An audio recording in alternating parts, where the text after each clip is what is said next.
परब्रह्म ईश्वर ने पूरी सृष्टि की रचना केवल एक प्रहर में कर दी थी, किंतु जब उन्होंने स्त्री को बनाया तो उन्हीं परमेश्वर को पूरे 7 दिन और 7 रातें लग गईं, क्योंकि उन्हें स्त्री के व्यक्तित्व में मां बनने की अद्भुत क्षमता का निर्माण करना था,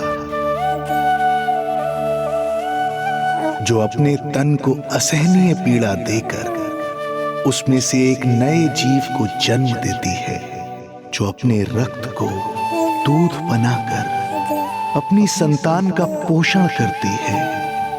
वो एक मां ही होती है।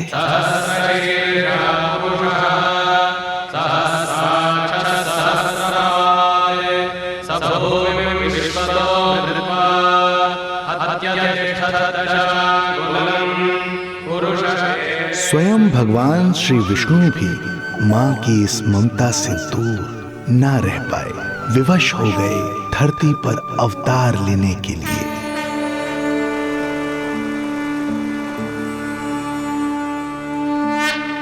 शांताकारं भुजगशयनं पद्मनाभं सुरेशं विश्वाधारं गगनसदृशं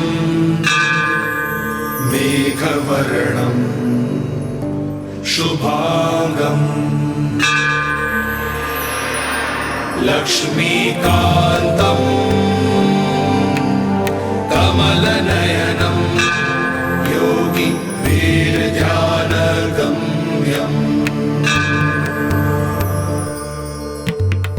वन्दे विष्णुं भवभयहरं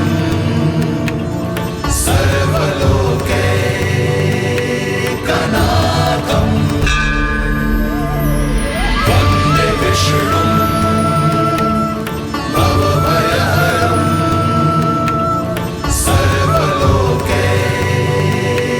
सर्वलोकैकनाथम्।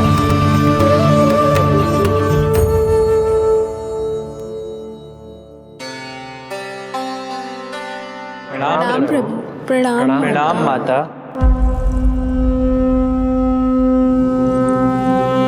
माता, प्रभु, दुष्कंस के अत्याचार दिन पर दिन बढ़ते ही जा रहे हैं। पृथ्वी की शांति नष्ट हो रही है प्रभु, और मैं देवराज इंद्र होकर भी कुछ नहीं कर पा रहा हूँ। आपके प्रताप से मैं भूमि अनंत काल से समस्त विश्व का भार उठा रही हूँ, किंतु प्रभु अब दुष्टता इतनी बढ़ चुकी है कि मैं सहन नहीं कर पा रही हूँ। अब दया कीजिए प्रभु, इससे पहले कि मैं बुराई के इस असीम भार के नीचे दबकर ब्रह्मांड की अतल गहराइयों में खो जाऊं। मेरी सहायता कीजिए प्रभु। आंखें खोलिए प्रभु, आंखें खोलिए।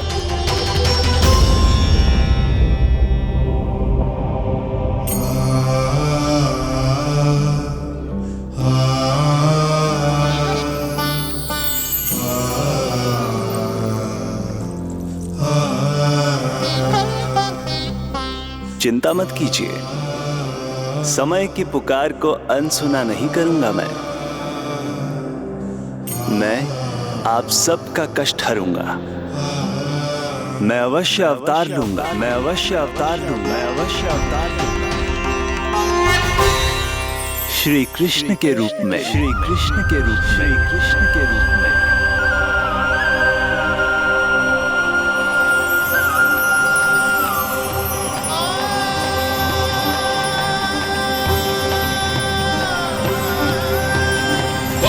वसुदेवसुतं देवं कंसचाणूरमर्दनं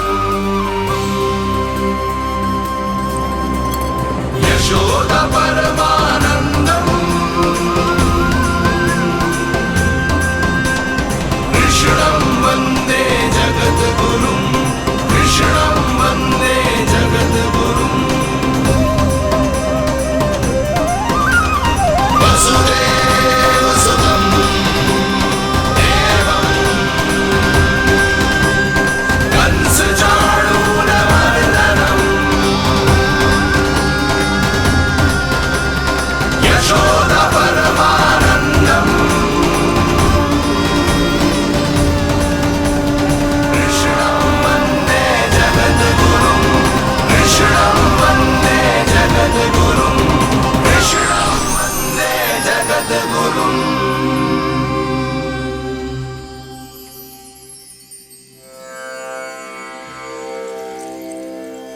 कंस का वध करूंगा।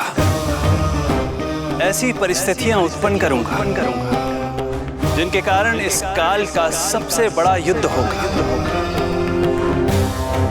कुरुक्षेत्र के मैदान में मैं सभी अत्याचारियों को एक साथ समाप्त करूंगा और इस प्रकार मैं भूमि देवी का भार अवश्य हल्का करूंगा। मैं धन्य हुई प्रभु। हम धन्य हुए प्रभु। किंतु ये सब मेरे अगले अवतार के प्रमुख कारण नहीं है। तो फिर प्रभु? मेरे अगले अवतार का सर्वप्रथम और सर्व प्रमुख कारण है मां के अलौकिक प्रेम का अनुभव करना। मैं मां की ममता के सभी रूपों का आनंद लेना चाहता हूं।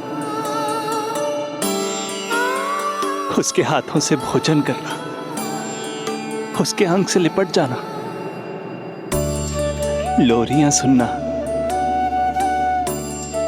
संसार के सभी संकटों से सुरक्षित उसकी गोद में सोना,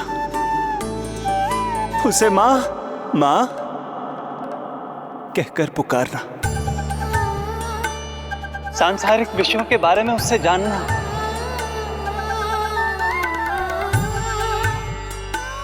और फिर कोई शैतानी कर उसके आगे आगे भागना, उससे डांट खाना और फिर उसे मनाने के लिए क्षमा मांगना।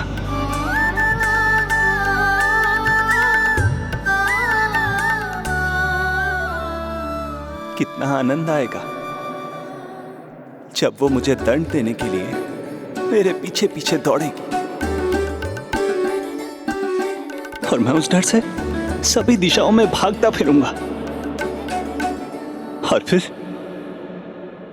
जब वो थककर हाँफते हाँफते रुक जाएगी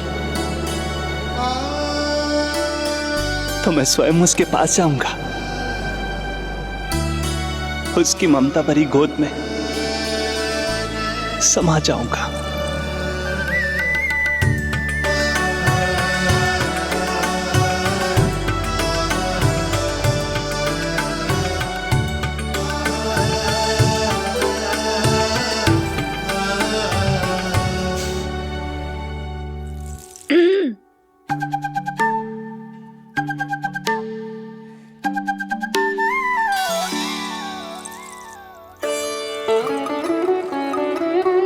प्रभु, एक प्रश्न है।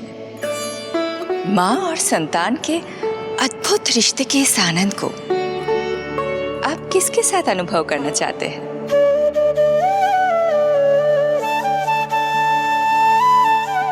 प्रभु, कौन है वो सौभाग्यशाली महिला जिन्हें आपने अपनी माँ के रूप में चुना है? वो महिला है यशोदा।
यशोदा आ जाएगो। आपके जैसा बड़ा ना है कि रास्ता ढूंढते हुए अपने आप घर लौट आएगो। बस 6 महीने का बालक है, अबोध है। हे नारायण, क्षमा करना, अपने पति देव से ऊंचे स्वर में बात कर ली मैंने।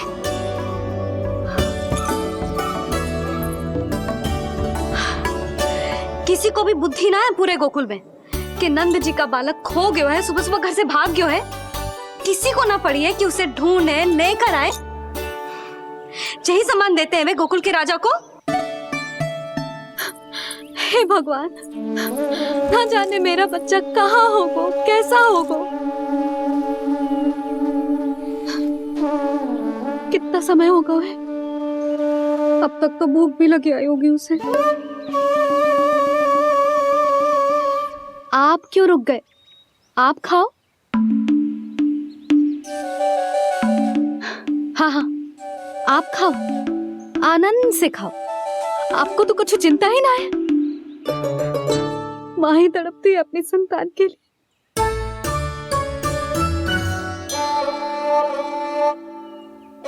अब क्या खाली पेट काम पे जानो है? क्या कहेंगे सब कि यशोदा अपने पति को भूखा रखे? ना ना, आप खाओ, खाओ ना।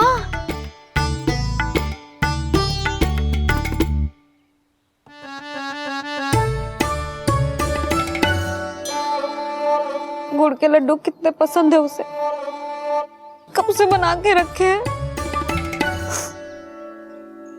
यशोदा, तुम स्वयं क्यों नहीं जाकर ढूंढती उसे?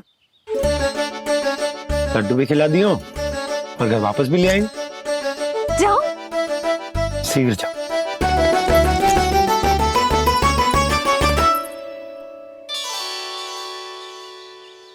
किंतु आप तो खाना खा रहे हो ना पति देव? वही तो, मैं खाना खा रहा हूं, परंतु वो भूखा है। तुम जाओ। वो तो भूखा है।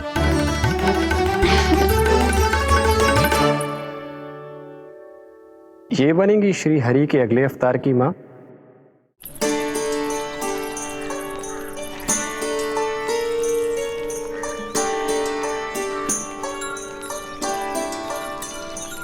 मेरे बच्चे को देखो है ना।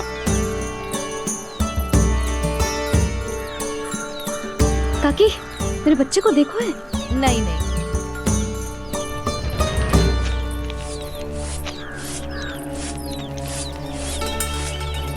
सुमति, मेरे बच्चे को देखो है क्या कहीं? नहीं तो। ना देखो। जानकी, प्रभावती, मेरे बच्चे को देखो है कहीं?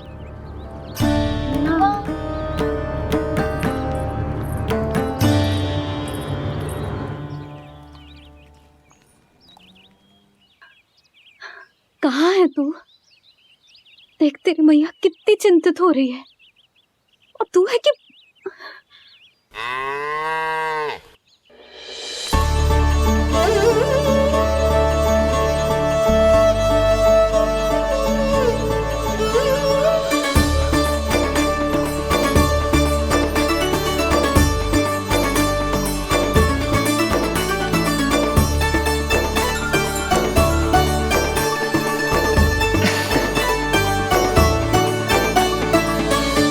हाँ, अभी तक मैया यशोदा का लाडला यही है, 6 माह का बछड़ा।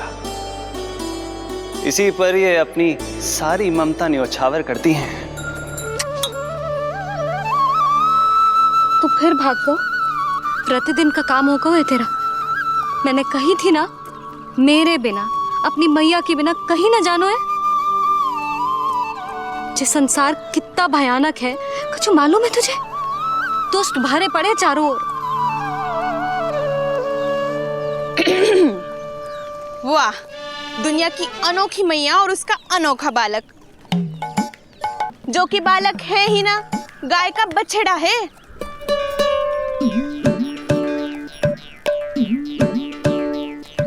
सुलक्षणा, तुम्हारी जे दशा कौन ने की? और कौन ने? जे तुम्हारे सपूत ने कूद फाड़ के मेरे पूरे बगीचे का सत्यानाश कर दो है। मेरा रामू ऐसा कर ही ना सकता। जे क्यों आएगा तुम्हारे बगीचे में? रंग बिरंगे फूलों के लिए। फूलों के लिए? हाँ, जीप लपलपाती है इसकी मेरे फूलों के लिए। सुबह सुबह भाग के आ जाता है इन्हें खाने के लिए। फूल खाने? सुलक्षणा, तुम्हें कछु वहम हुआ है। जे मेरा रामू है, जे फूल वूल क्यों खाएगो भला? अच्छा, तो फिर आप ही इसका मुंह खोलो और स्वयं देख लियो। हाँ तो ठीक है, असत्य के पैर ना होते जो अभी सिद्ध हो जाए वो। रामू मुंह खोल के दिखा। मैया की कहीं मानते हैं ना, मुंह खोल। रामू सुलक्षणा चाची को दिखा दे कि तूने उनके फूल ना खाए। चल मुंह खोल, मुंह खोल।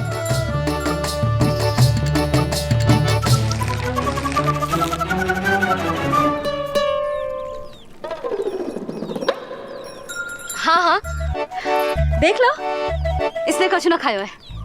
हाँ हम चल रहे हैं। अरे पर मुझे भी तो देख लेने दो। सुलक्षणा, मैं नंद देव की पत्नी हूँ, तुम्हें क्या लगता है मैं असत्य बोलूंगी? ना ना जशोदा जी, लेकिन आप तो सिद्ध करने वाली थी ना। हाँ? हो तो गए हो सिद्ध। चल रामू, देर हो रही। अरे अरे वैसे रामू जी बहुत बुरी बात है, नंद जी का बालक चोरी कर दो। छी, जो अपनी वस्तु ना है उसे छूते भी ना है, समझ आई? जे करूंगी सुलक्षणा के यहाँ भरी टोकरी बेसन के लड्डू भिजवा दूंगी, प्रसन्न हो जाएगी।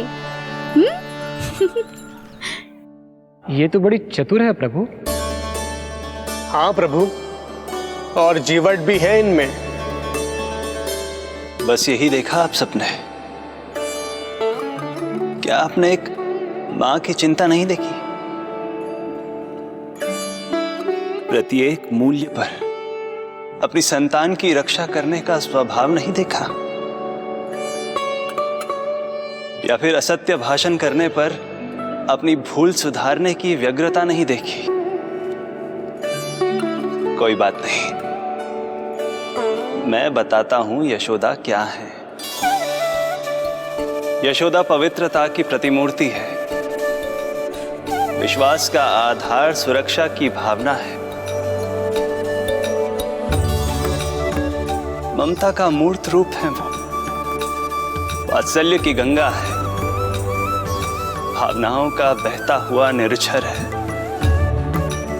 यशोदा अपने आप में परिपूर्ण है। यशोदा मां है। प्रभु, मां यशोदा निश्चित ही अद्भुत है,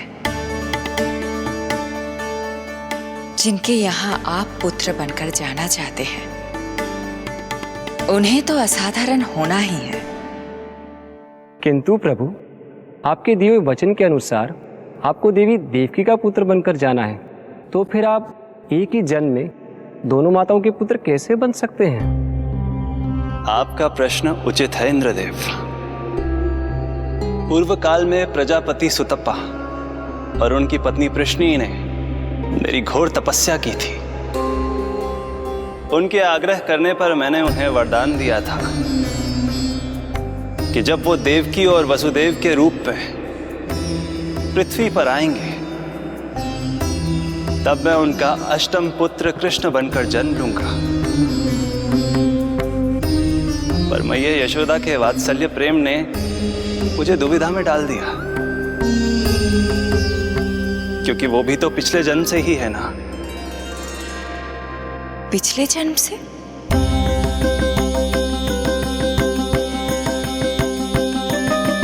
पिछले जन्म में मैया यशोदा 8 वसुओं में से एक श्री द्रोण की पत्नी धरा थी।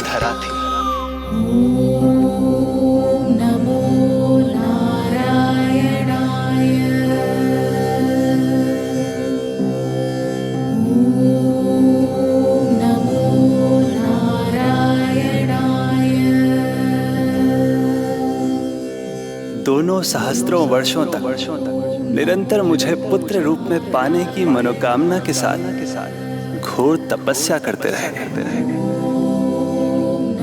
अपने तप में वो दोनों इतने लीन थे कि प्रकृति की कोई भी शक्ति उनका ध्यान भंग नहीं कर पाई।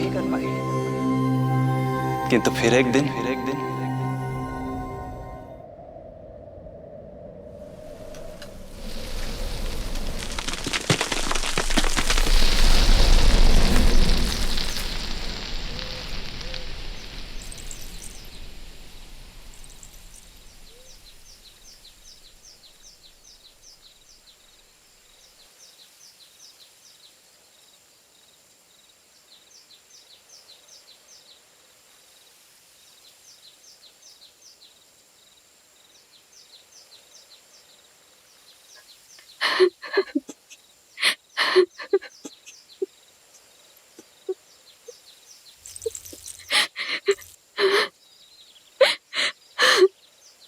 हमारे भक्ति में ऐसी क्या कमी रह गई प्रभु कि अभी तक आपके दर्शन का सौभाग्य नहीं मिला।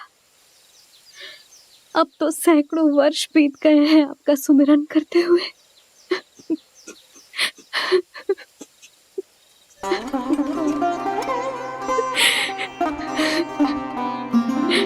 साचा सुमिरन सबसे हरि का, साचा है हरि नाम।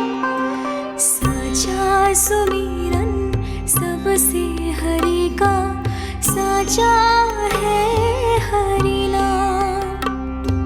जिनकी कृपा से बन जाते हैं सबके बिगड़े काम, सबके बिगड़े काम।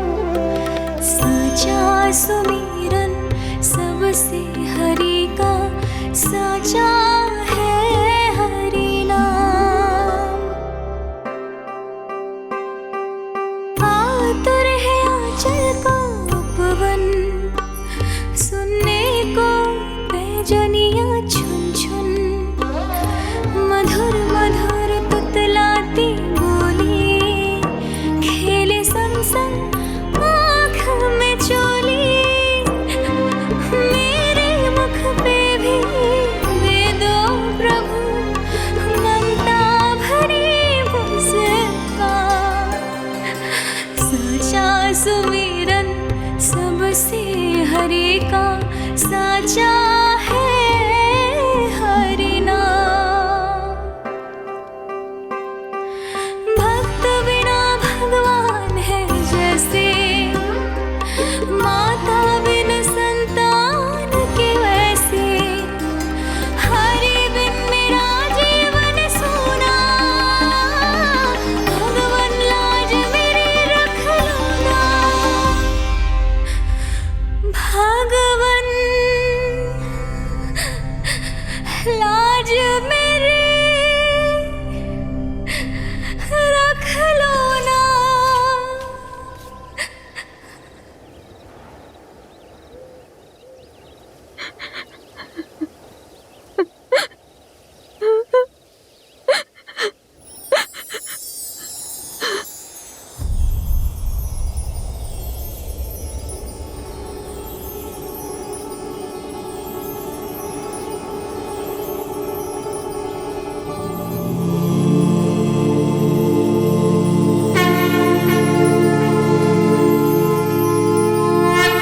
सशंख चक्रम सकिरीट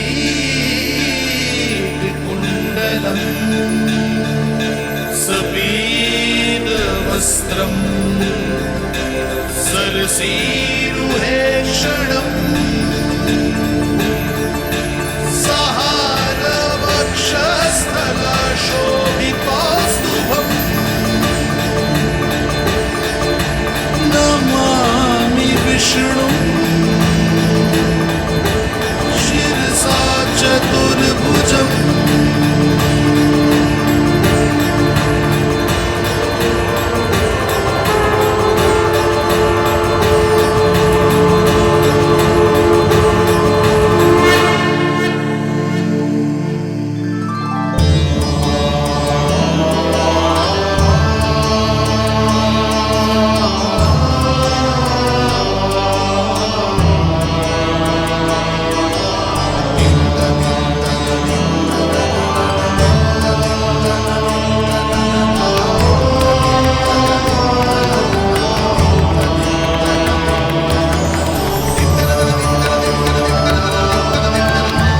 कहिए कहिए, क्या वरदान पाना चाहते हैं आप? प्रभु, हम आपकी सेवा करना चाहते हैं, परंतु भक्त की भांति नहीं, अभी तो माता पिता के समान। आपका एक पुत्र के रूप में पालन पोषण करें। आप हमें माँ पिता के भांति प्रेम दें और हम आप पर अपनी ममता न्योछावर कर सकें। बस इतनी ही इच्छा है प्रभु। आपकी इच्छा पूर्ण होगी। मैं आपकी संतान के रूप में अवश्य आऊंगा, किंतु उसके लिए आपको मेरे अगले अवतार के बाद एक और अवतार की प्रतीक्षा करनी होगी, क्योंकि अगले जन्म के लिए मैं पहले ही ये वरदान माता देवकी को दे चुका हूं। प्रभु, किसी भी जन्म में आपको अपने पुत्र के रूप में पाना मेरा सौभाग्य होगा, किंतु मेरी ममता मेरे वश में नहीं है। प्रभु, आप साक्षात मेरे सामने खड़े हैं, किंतु मेरे नेत्र आपके इस दिव्य चतुर्भुज रूप को नहीं देख पा रहे। इन्हें तो आप अभी से बाल रूप में दिखाई दे रहे हैं। मेरे भीतर उमड़ती ममता की ज्वार का अनुभव कीजिए प्रभु। केवल कल्पना मात्र से मेरा वक्षस्थल दूध से भराया है। ये गोद तरसने लगी है, मन अभी से लोरिया गाने लगा है। मेरे इस अनुरोध को स्वीकार कीजिए प्रभु, कृपा करें। इस मां से और प्रतीक्षा ना करवाए प्रभु, और प्रतीक्षा ना करवाए। उस पल माता धरा की ममता भरी भक्ति और प्रेम भाव को देखकर मेरे मुख से भी वो शब्द निकल ही पड़ा जिसे एक बच्चा पहली बार बोलना सीखता है, माँ।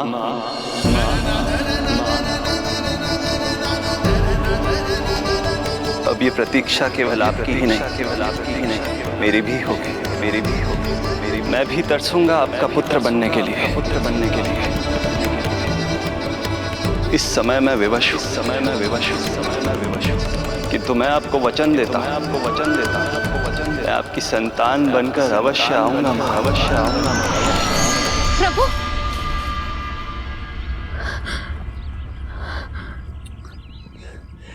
धरा, भगवान ने हमारी पुकार सुन ली। वरदान तो सभी भक्तों को मिलता है, परंतु हमें तो हरि का वचन मिला है। वो आएंगे, अवश्य आएंगे। अब हमें केवल उस शुभ दिन की प्रतीक्षा करनी है। अब और प्रतीक्षा नहीं होगी मुझसे।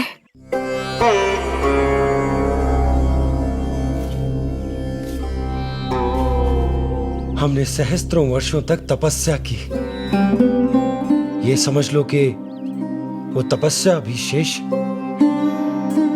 नहीं। श्री हरि को अपने सामने देखकर मेरी व्याकुलता का बांध टूट गया है। 2 जन्म बहुत बड़ा समय होता है स्वामी। अपने पुत्र के रूप में हरि को गोद में खिलाने के लिए अब मैं और 2 जन्मों तक प्रतीक्षा नहीं कर सकती।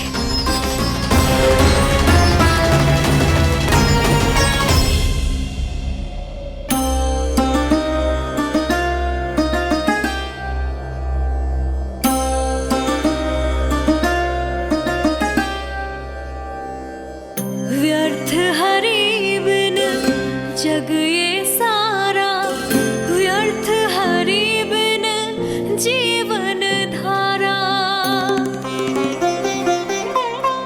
पूजन वंदन व्यर्थ हरि बिन, व्यर्थ धरार जीवन धारा। वरुण देव विनती सुन लीजिए, तन मेरा निर्जल कर दीजिए। हरि के बिन सारा जल तन का सागर सा हो गया है खारा। प्रभु, माता धरा की तपस्या का तेज अत्याधिक है। प्रकृति के पंचतत्व, 5 महाभूत इनकी पुकार सुनने के लिए विवश है।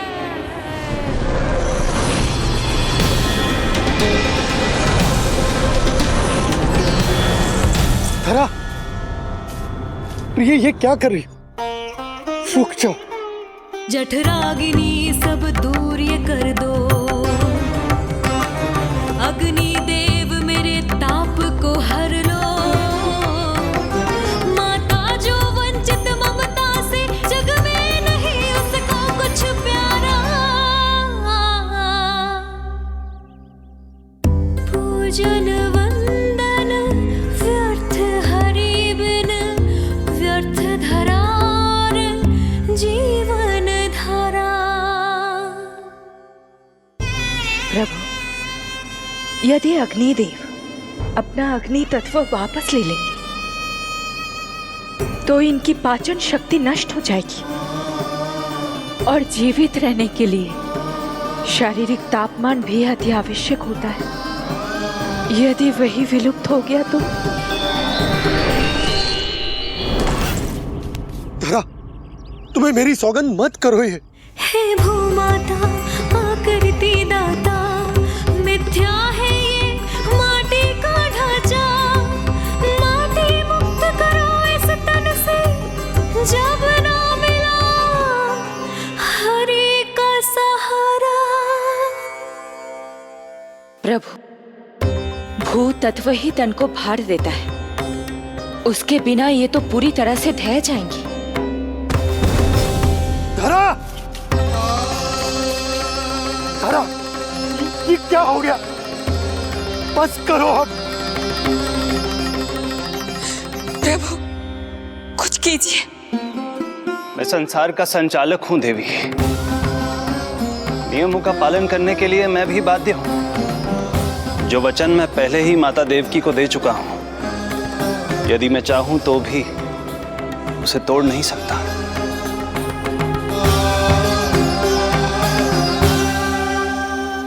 सुख लो आयु सब इस तन की, आस है जो ना शेष है मन की। वायु देव कृपा करो अब ये, रोक दो इन श्वासों की धारा।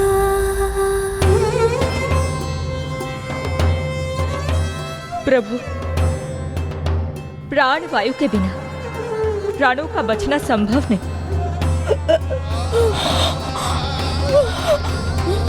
धरा,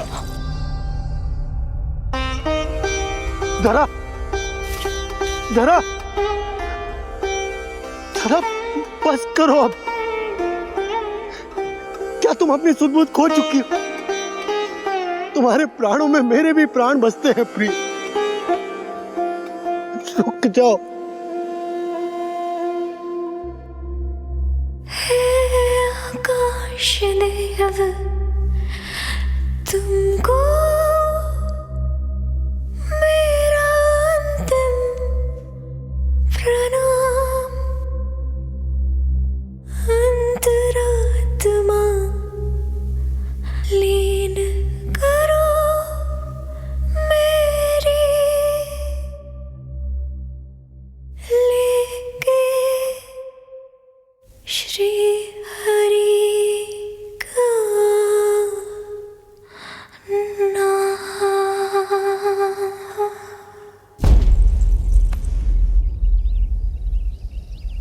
धरा, धरा, धरा, ये क्या कर लिया तुमने? धरा, कोई है, कोई है, सहायता कीजिए। धरा, जल, धरा, तुम चिंता मत करना, मैं यही हूं। मैं 2 क्षण में जल लेकर आता हूं।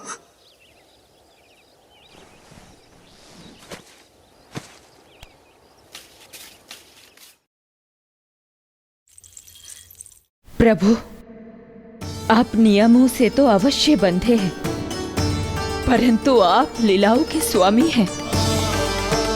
कोई तो उपाय निकालिए। आपने इन्हें माँ कहकर पुकारा है। माँ की प्राण रक्षा पुत्र नहीं करेगा तो और कौन करेगा?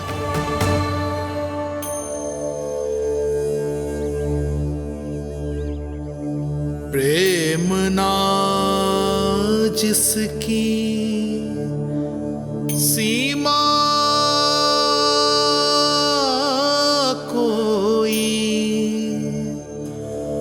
ना कोई आया माँ की ममता के आगे विवश हुए भगवान, विवश हुए भगवान।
प्रभु नहीं, पुत्र कहो मां।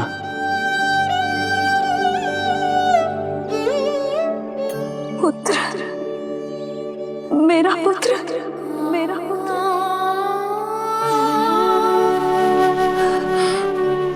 आज जैसे आपने मुझे अपनी गोद में लिटा रखा है, क्या कुछ ऐसा नहीं हो सकता कि शीघ्र ही मुझे आपको अपनी गोद में खिलाने का अवसर मिल जाए? आज तो मैं केवल मूर्छित हुई हूं, किंतु शीघ्र ही यदि मुझे आप पुत्र रूप में ना मिले तो मेरे प्राण चले जाएंगे। ऐसा ना कहो मां।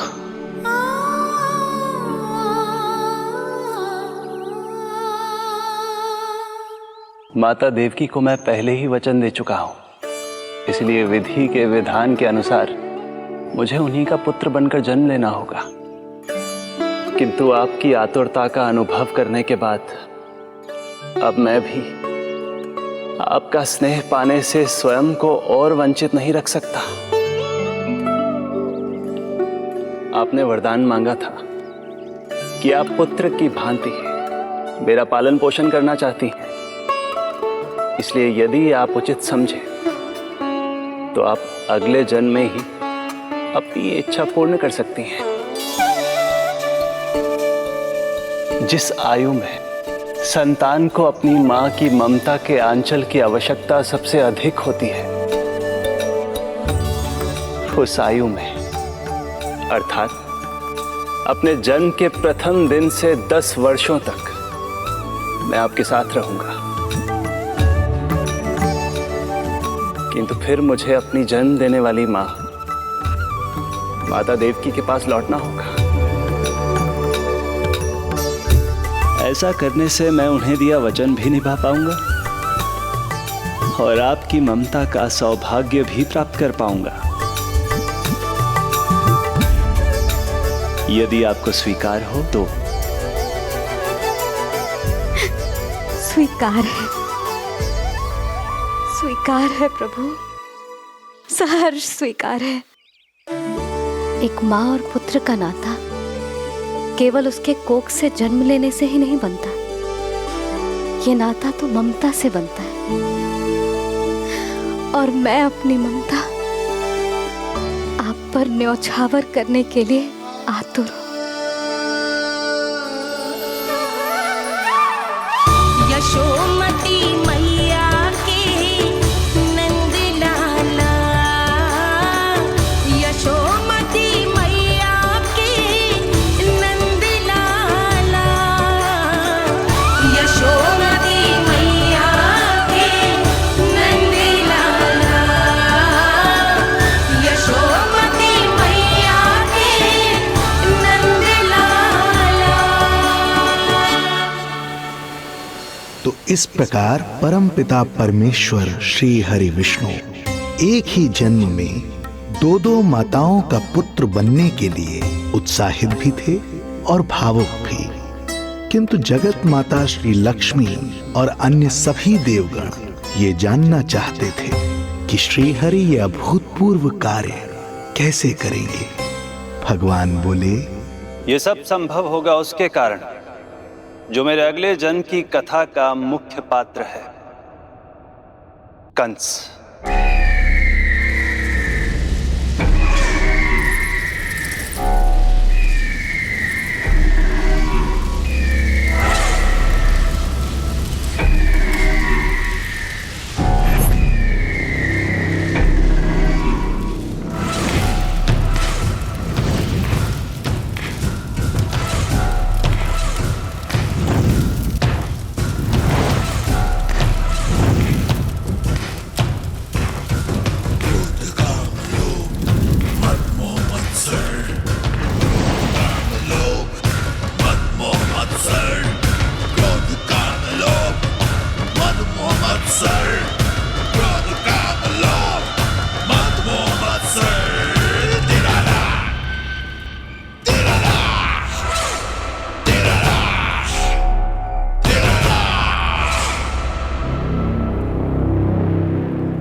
जब जीवन पर संकट हो तो अभिमान अर्थहीन होता है, जब प्राणों पर बनाए तो सम्मान स्वाभिमान सब निरर्थक होता है। इन व्यर्थ के मूल्यों को बीच में मत आने दो, और दया उसे तो बिल्कुल नहीं। मार डालो साधु संत ऋषि मुनि स्त्री वृद्ध, चाहे वो नवजात शिशु ही क्यों ना हो। किंतु हाँ, यदि शत्रु भारी पड़ने लगे, पराजय सामने दिखाई देने लगे, तो उसी क्षण शत्रु के पैर पकड़ लो और अपने प्राणों की भिक्षा मांग लो। अहंकार को आड़े मत आने दो। अग्नेः शेषम ऋणः शेषम शत्रुः शेषम तथैव च पुनः पुनः प्रवर्धेत तस्मात् शेषम न कार्येत। अर्थात अग्नि की एक भी चिंगारी, ऋण की एक भी मुद्रा और शत्रु की एक भी संतान यदि शेष रह जाए तो शीघ्र ही विकराल रूप धारण कर सकती है। इन सब का समूल नाश ही एकमात्र उपाय है अपनी सुरक्षा का। इसलिए कहता हूं, साम दाम दंड भेद कोई भी युक्ति क्यों ना लगानी पड़े, शत्रु के प्राणों का हरण ही परम उद्देश्य होना चाहिए। रोड़ो मत, फिर चाहे वो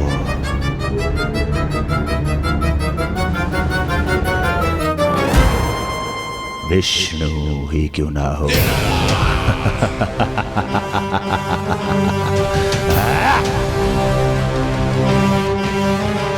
यही थी कंस की दिनचर्या। वो प्रतिदिन स्वयं को स्मरण कराता था कि स्वार्थ के लिए किसी भी सीमा को तोड़ने में कुछ अनुचित नहीं है। तभी तो राजगद्दी प्राप्त करने के लिए उसने अपने पिता महाराज उग्रसेन को भी नहीं छोड़ा था। पिताजी,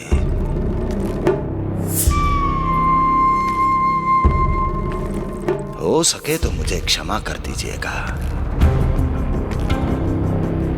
कल्पना भी नहीं की थी कि मैं आपके साथ ऐसा व्यवहार करूंगा।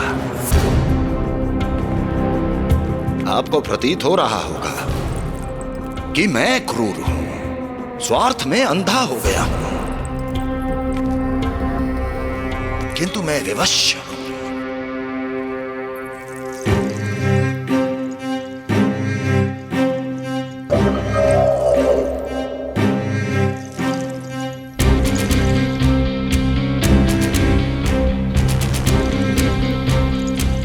आज से सत्ता का ये भार अब मुझे उठाना पड़ेगा पिताजी, क्योंकि आप तो अत्यंत दयावान हैं। अपनी आवश्यकता से अधिक प्रेम आपको अपनी प्रजा से है, किंतु मैं ऐसा नहीं। मैं अपने शत्रुओं का काल हूं। तभी तो मेरे प्रति दुर्भावना रखने वाले मेरे सम्मुख आने से पहले थर थर कांपते हैं। इसलिए मथुरा का राज सिंहासन मेरे साथ अधिक सुरक्षित रहेगा, क्योंकि मैं आपसे अधिक उपयुक्त हूं पिताजी। मेरा विश्वास कीजिए। हृदय पर गोवर्धन पर्वत रखकर मुझे यह निर्णय लेना पड़ रहा है पिताजी।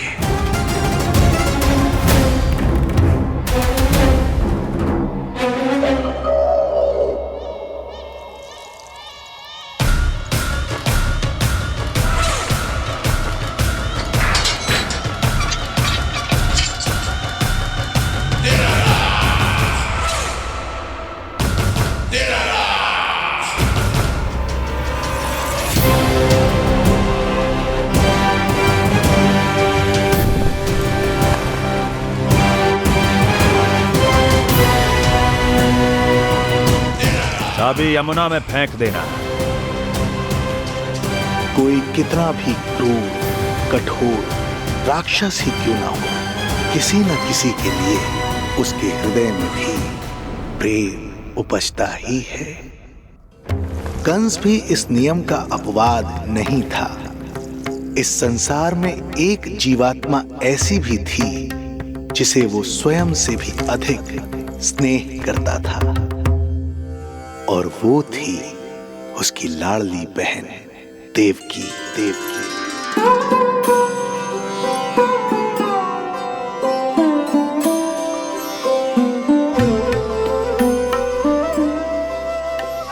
देवकी के लिए कंस एक राजा नहीं, मात्र भाई था, जो अपनी बहन की छोटी सी मुस्कुराहट के लिए आकाश पाताल एक कर सकता था। अत्यंत धूमधाम से उसने अपनी देवकी का विवाह यादवराज वसुदेव के साथ संपन्न करवाया। रुको।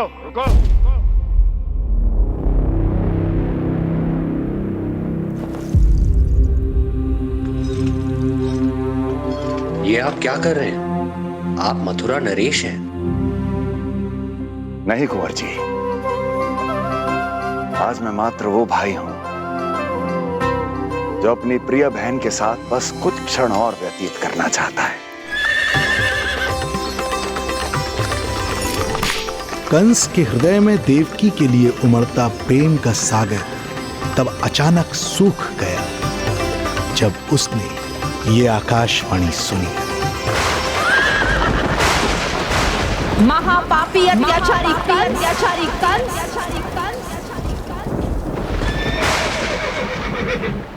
जिस देवकी को तू इतने प्रेम से ससुराल ले जा रहा है, वही तेरे अंत में सहायक होगी। तेरा काल तेरी प्रिय बहन के गर्भ से उसकी 8वीं संतान बनकर जन्म लेगा और तेरा विनाश करेगा।